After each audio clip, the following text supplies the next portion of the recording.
All right, so my guest seated, talk underway right now. Before I introduce to you my guest, though, let me just announce that there's been another reshuffle list. President John Dramani Mahama has appointed Dr. Sipa Yankee as the Minister Designate for Finance and Economic Planning. According to a statement signed by the Chief of Staff, Julius Deborah, the President has also made the following changes. Dr. Spio Gabra is Foreign Affairs Minister Designate. Honorable Hannah Tete is Minister Designate for Gender and Social Protection. Honorable Lee Okran is Labor and Employment Minister. Honorable Kwesi Ahoy is going to Defense. And John Jinapo has been made the Substantive Minister of Power. The statement also thanked Honorable Haruna Idrisu, Honorable Benjamin Kumbuo, and Honorable Seth Tepe for their wonderful contribution to the government and wish them well. And this is coming from the Flagstaff House. I don't know what you think about this latest reshuffle, but of course you can let your comments be known on our WhatsApp platform. My guest seated, Mr. James Apietuankra is a former Member of Parliament for Lower West Achim, and Mr. George Kuntu-Blacksing is former MP Ekumfi. Good morning, gentlemen. Good morning. I surprised you with this announcement. Tell me you're surprised. Mr. Blacksing, since this is coming from your side, Yeah. is this just for the elections? Because I got the first part of it. Is this for the elections, the foreign ministry? Is it the comments by Hannah Tete, just like it happened in Mark Woyongo's case? Well, let me take this opportunity to thank the viewers out there in and outside Ghana who are viewing us this morning. It is by the grace of Almighty God that has given an opportunity to sit here and discuss national issues.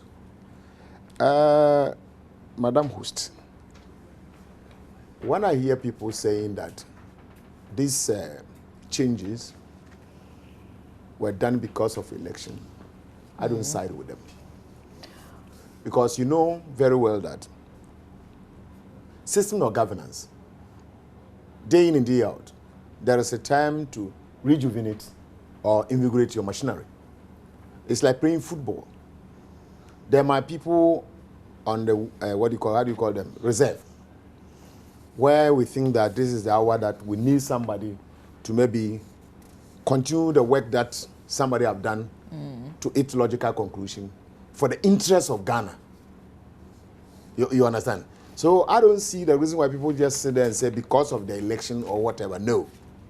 Because governance is continuous. Okay. It's not a matter of election. You understand? So as the government is doing that, or for that matter, the preserve for the president, it's a constitutional mandate that at times when you see that things must be changed for the interest of the public, whom they've mandated you to be the president. I mean, you can put it as assertion that, oh, because of election. No. Election is not the ultimate, but the ultimate is to improve the lives of the people that has been handed over to you. Okay. I don't know, maybe it could be good news, but I'm also getting another information that this may not exactly be the truth. So we're cross-checking and seeing, and so there may not have been another reshuffle yet. So just hang on. But Ms. Apietu, if this is true, so we're talking in that sense now, how would you interpret it? You know what, I was a little bit surprised, and from the grapevine and the gossip that was going on, that if Mark Woyongo was moved because of what he said about this Itmotu thing, then Hannah Tete might as well have gone. Yeah, but yesterday there was another side, because I hosted Abraham Amalaba, and he said Mark Woyongo's health may be the reason he's been taken away from there. But seriously, he said this on television. That is serious. That's an indictment of. Then why do you go and put him as a Minister of State to do what? I followed up with that same question. He said what? The workload at the Flagstaff House may not be as heavy as the one at the Interior Ministry. Job for the boys? What is it that he is going to do that is not being done? What is special at the Flagstaff House? Anyway, I would actually be surprised if at this last minute the Minister of Finance will be changed for the next 10 months or something, to be replaced by another person. And I know Dr. Sipayanki had worked at Minister of Finance, but I know him as a lawyer more than a finance man. I don't know. Well, you don't necessarily need a strict finance person to be there. No, but at least you must have. I know Osafumafu is an engineer, but he has an MBA in finance. I don't know whether Sipayanki has that, but I would actually be surprised, especially looking at the time that is left to implement and go through the IMF and World Bank programs. You bring a new person to do this or this. So I'm not surprised that you have said that it's unconfirmed. Yeah, I would seriously be surprised, but otherwise, reshuffles are normal. But especially with the Minister of Finance, I don't expect if you don't expect a change. Yes, where should go. You would have gone long before this time. Yes. All right, let's talk about labor-related matters. Yesterday, we saw demonstrations across the country, and today we know that governments and labor are meeting later today to reopen crucial negotiations over hiked utility and petroleum prices after that demonstration. Previous meetings have concluded without a deal. Organised labor wants government to scrap recent levies on petroleum products and reduce percentage increases in water and electricity. The labor unions, led by the Trades Union Congress, also want an immediate increase in wages. Government has been unable to grant these matters. However, we're told that Wednesday's mammoth demonstrations across the country seem to have driven home Labour's message. But elsewhere, there's a political science lecturer who thinks that President John Mahama must not give in to the demands of organised labour on recent hikes in utility and petroleum prices. Dr. Brenya says it will be a bad precedent for the president and his cabinet to succumb to pressure to reverse the energy sector levy and utility tariff increases. So, Mr. Kuntu Blangsing, Well, what should government do? well, I think early time of this week, I think we had a publication that the government is taking steps to consider the request of the... They were ready to do 54%. Yeah, I mean, it's part of the negotiation. But Labour says no. At least we know where Labour is standing and where government is standing. I think a lot is on government. You see, before any government puts out any tax obligations or to collect revenues in order to use it to improve the economic situation of the country, he knows why. He takes so many factors into consideration before he can put out that, okay, I think this hour we can charge this, we can do this in order to make sure that our balance of payment or whatever activity that we want to undertake to improve the lifestyle of people is considered. But notwithstanding, you see, it's an issue of labor and government relationship. Because now you could see that the labor is demanding what they think it will satisfy them to live as people. And apart from that, the labor is not different from the government itself. Because they are all employees of the government. You understand? So together they will be able to develop a synergy that will help the upward movement of the economy. And they too, once they are involved in the government, they might know what the government could be able to give. You understand what I'm saying? But the case of a point that they are arguing is that they are taking those, they are requesting for the increment in the remuneration with regards to certain economic factors like the increment in the water, increment in the electricity or whatever. It's a matter of jojo issue where we all must give in something and take in something. And the government is not saying that he will not meet them in a way. He said he will meet you at the point where the government's balance of payment or whatever the financial conditions can permit him.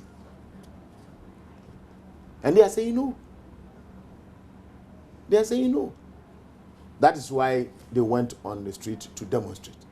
And now, as we all saw what happened yesterday, demonstration is a constitutional mandate for every citizen that is in the country, that if something is worrying him, he can go out there to protest. But the beauty of the fact is that now they are going back to the table and renegotiate.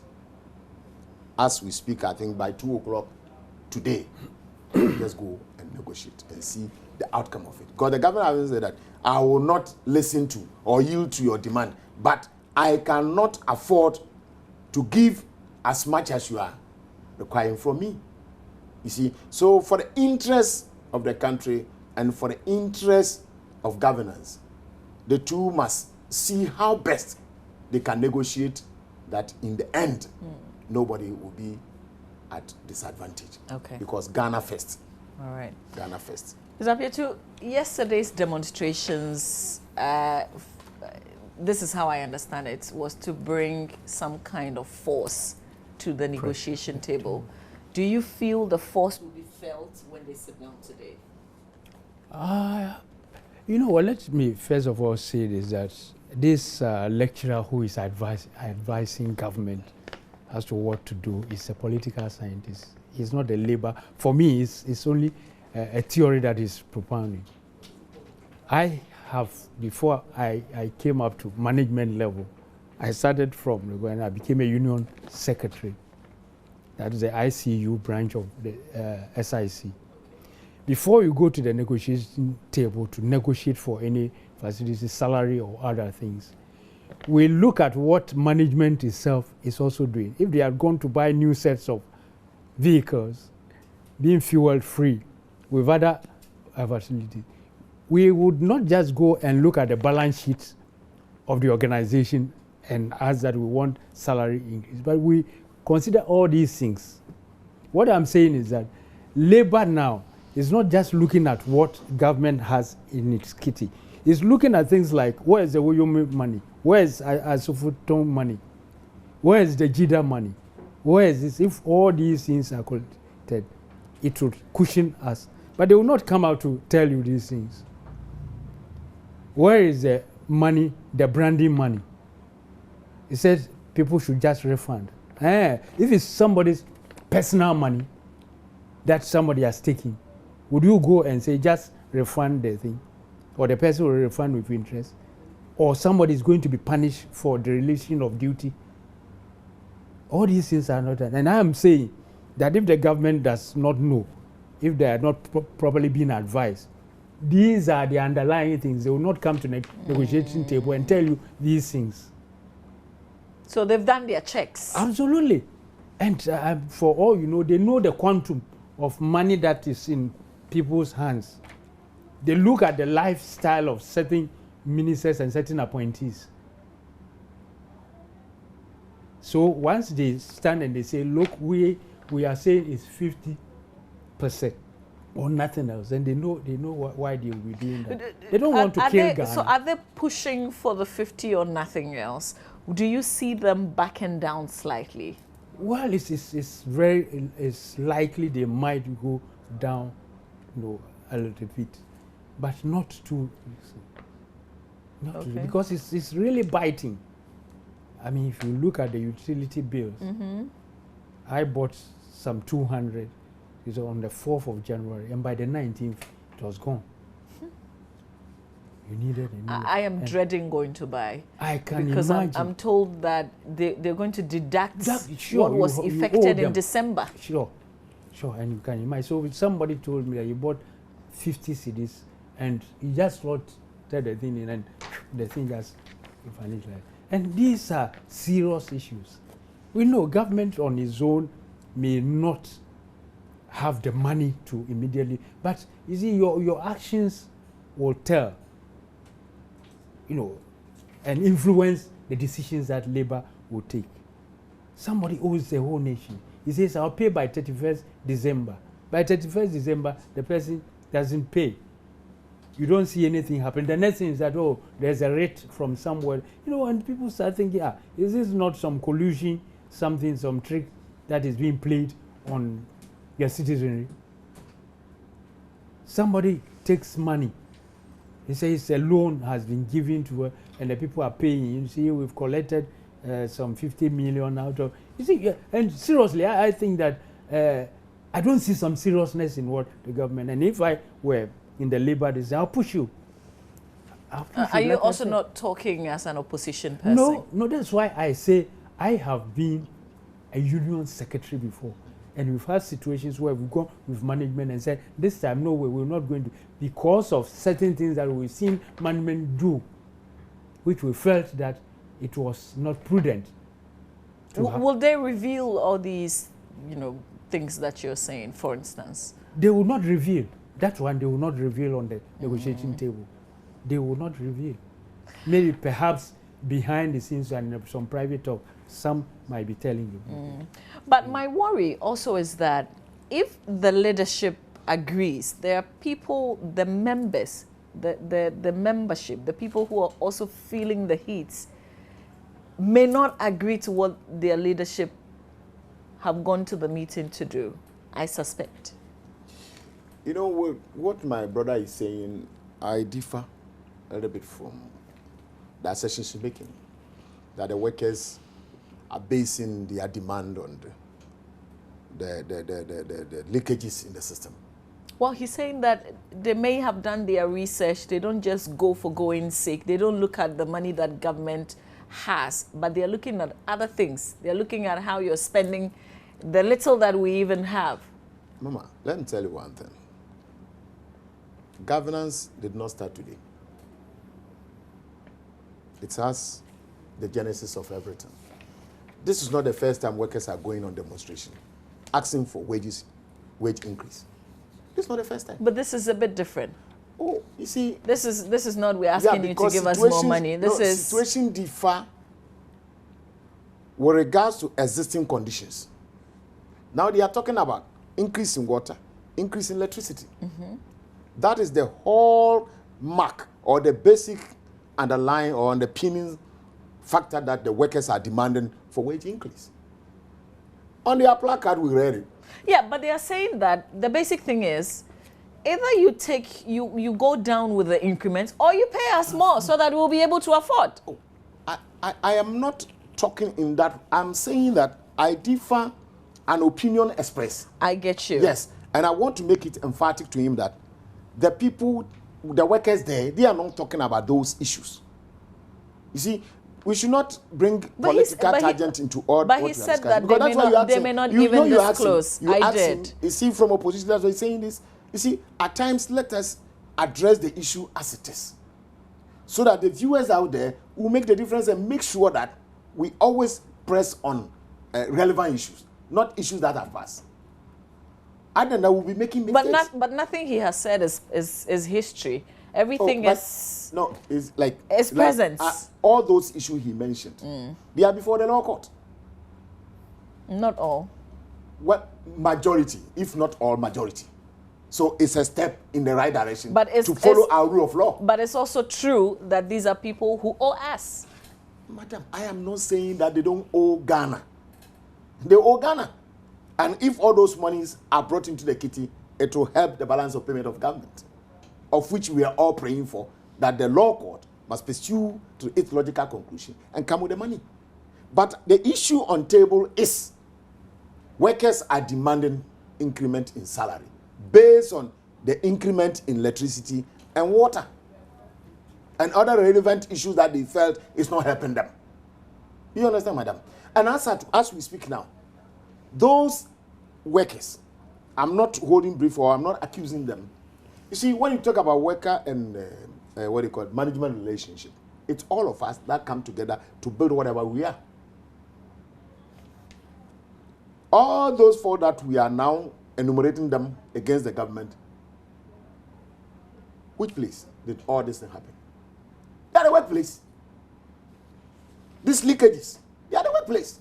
So as much as we are demanding our pound of flesh, we should make sure that we all be diligent with whatever responsibility assigned to us. I'm not saying what they are doing is not in the right direction. It's in the right direction. But as we advise the government to give us this, we should also advise ourselves that never again will allow things to go by so that in the end it will affect the economy. If it affects the economy, it will affect all of us. But most of these things, if I may take his list, if you go to the bus branding, it wasn't just any worker at the ministry that approved this. Madam, whoever approves it is an employee. He has been employed by the state. But whoever did will not go on the streets and demonstrate because they are not affected in that sense. Are you sure? Madam, are you sure? Let's talk about all those who did the demonstration. Let's talk about something else that, okay, with that level, if you had your own way, would you have joined? If they had not said no political, would you have joined them? Oh, no. I'm now unemployed. So I don't have... But do you also buy electricity? Because it was not just for workers. Do you also buy electricity and see it run down quickly? Do you feel the heat that we're all feeling? You see, not all things that happens in the forest that comes out. Okay, so you also feel the heat. That's what I'm saying. Every Ghanaian is experiencing No, but I'm not asking every Ghanaian. I'm asking you, but I'm a Mr. Ghanaian. I'm saying I'm a Ghanaian. So you also feel the same pressure with the electricity and how it runs down quickly. The situation we find ourselves is global.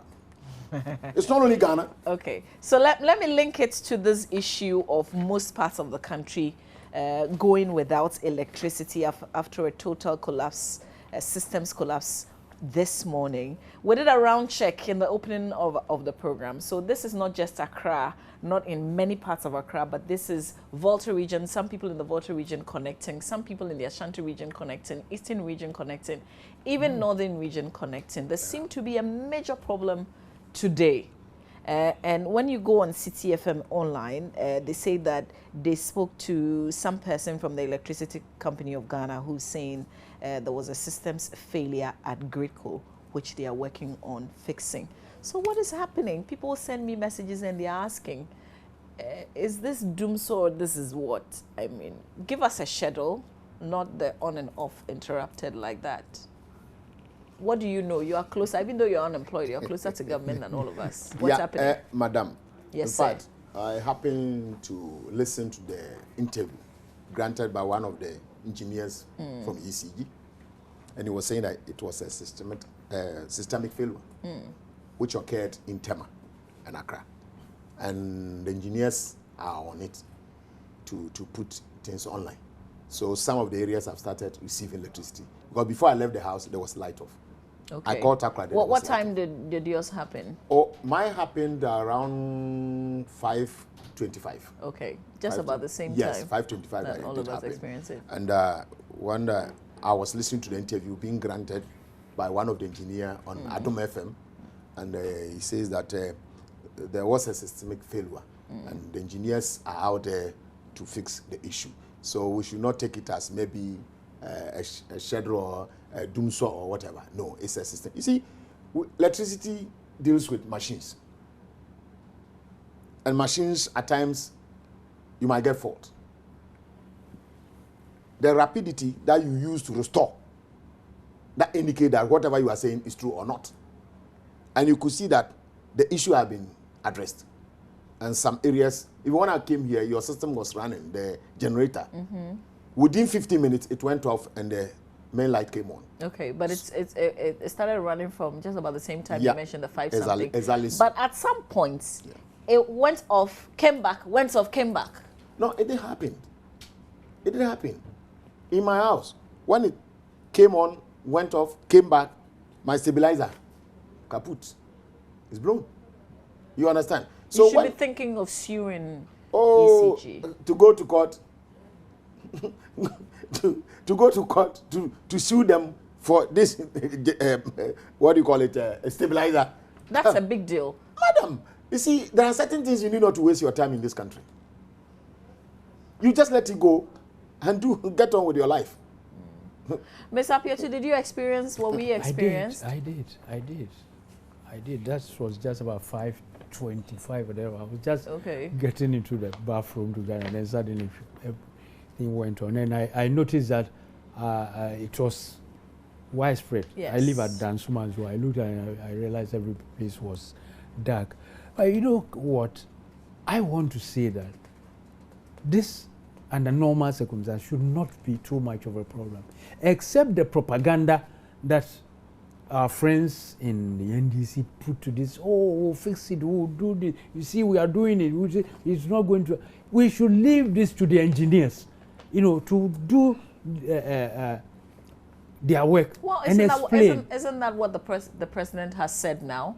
He's not going to say anything. He will leave it to the people who are working on it. His appointees and other people are still putting the propaganda spin. No, by the time we get to elections, we'll solve it, everything will be okay. But we know where we are living.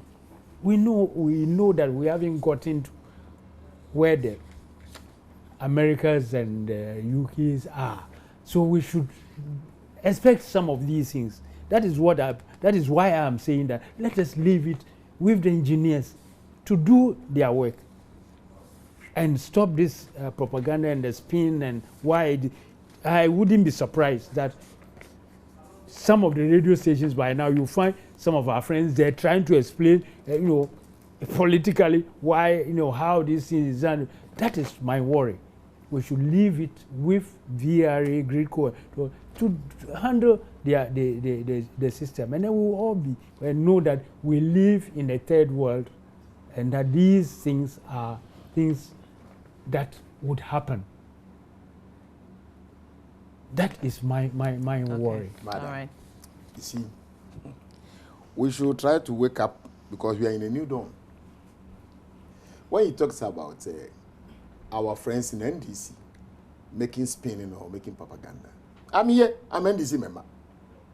But when I came, I've left the work to the engineer. But not all of you. No, Not all the members would do the same. Mama, I'm coming. You see, you rightly said something that the president said he's no longer going to promise anything with regards to the electricity outages there. You understand? And you should see it as a sign of new dawn that as I'm here, I'm NDC. But when these issues was brought in focus, what did I say? I said, I'm giving the engineer's assertion he made to the public. And I know nobody or none of the NDC member will go on air knowing very well that this is an engineer fault. He will come in when you yourself are twisting the thing to political arena. But I'm saying that this country that is not going forward, everything has been reduced to politics. That is worrying us.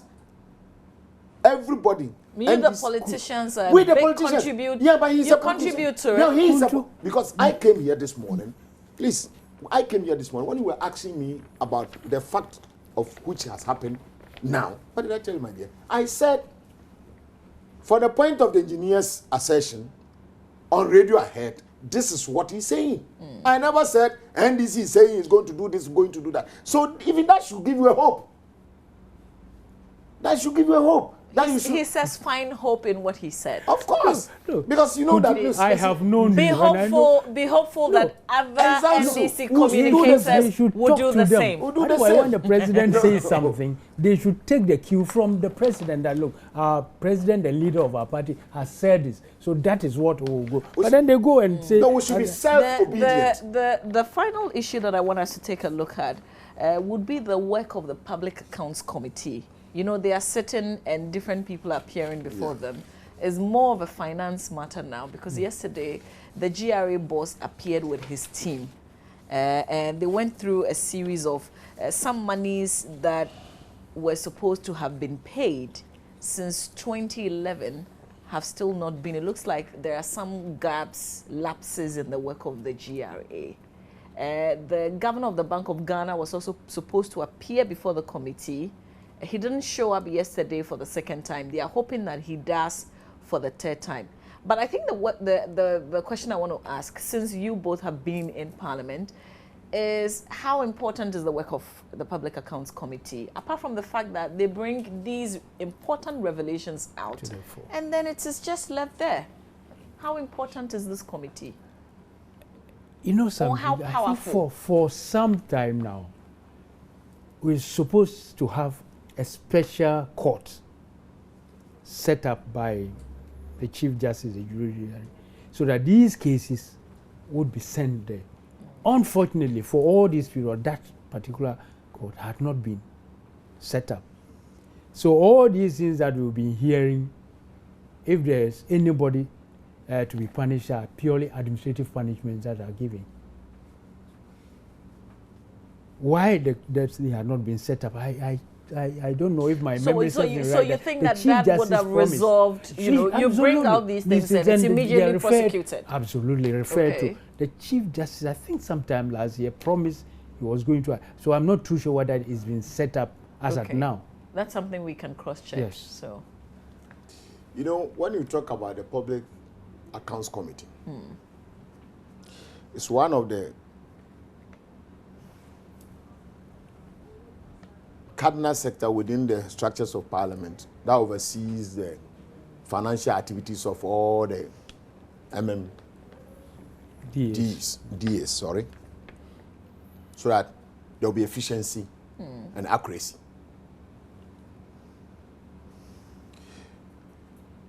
And it's like a fact-finding committee where they will be able to identify all the gaps within the economic activities, operations of. And they do a fantastic job, by the way, but it unfortunately ends there. But the only thing that can help to be able to achieve the intents and the purposes of establishing that committee is what my brother have said.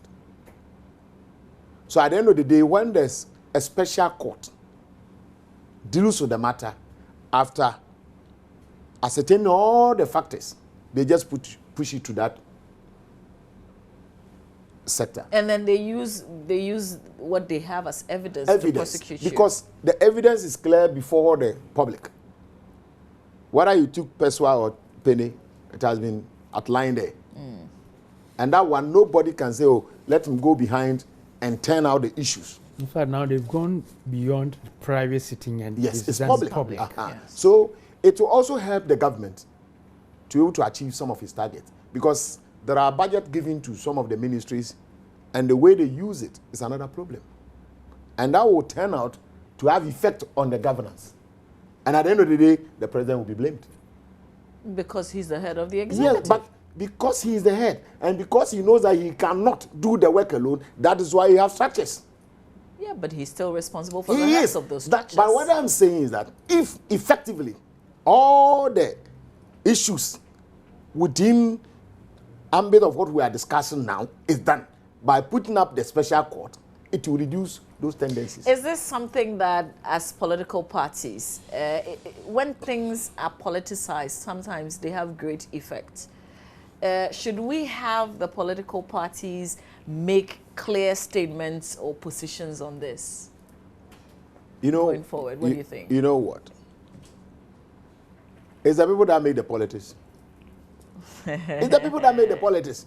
So if the people decide not to do the politics will cease. And it must start from you and I.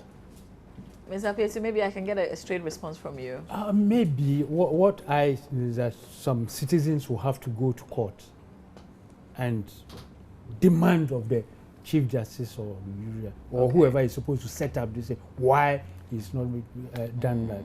I think that it is something that we should be considering if it's still not done. Sure. All right, with that said, I want to say thank you for your time. I appreciate you being here. We would have you again. Thank you. It's interesting when we put the two of you together, because you're all former members of Parliament. Okay. Unfortunately, Mr. Kuntu Blangsing couldn't succeed in his bid, by the way. Yes. But you get a job, don't worry. Life must go on. Stay with us. Gladys Osei Oredu is up next with entertainment, courtesy Airtel. And in wrapping up, I'll bring you those countries you can be dreaming of living sometime, even as you're in Ghana.